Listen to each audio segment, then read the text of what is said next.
What's going on, 80K Sports Performance families? Ryan here with this week's Coach's Corner. And this week, with the hot and humid weather that we've been having, I wanted to talk about hydration tips for our athletes so they can still maximize their performance despite this weather that we've been having. And studies show that anywhere between 30 and 70% of athletes are starting their training sessions dehydrated, which is a very, very alarming amount of athletes starting training dehydrated, because being dehydrated is going to increase your risk of injury, decrease your performance in terms of strength, endurance, and cognitive function.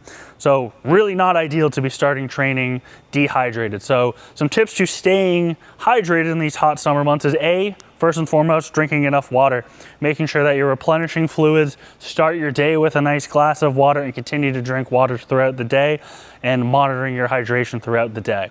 But sometimes drinking water alone isn't really enough. So adding things like electrolyte beverages, whether that be powders that you add to water, thinking element packages, Gatorade Zero, Noon tablets, things like that. They add a little bit of flavor, so it makes it a little more enticing to drink water, but then it's also having those electrolytes that you need to help stay hydrated and optimize your performance. Another thing that I really like to have athletes do, and it can work really well, is having foods that are going to have a lot of water in them as well to help increase your hydration. And a lot of them work out as pretty good pre or post training snacks. One of my personal favorites is an apple, some watermelon, oranges, celery, things like that are quick, light, on-the-go snacks that you can get pretty easily, and they also have some water content in them that are going to help boost that hydration.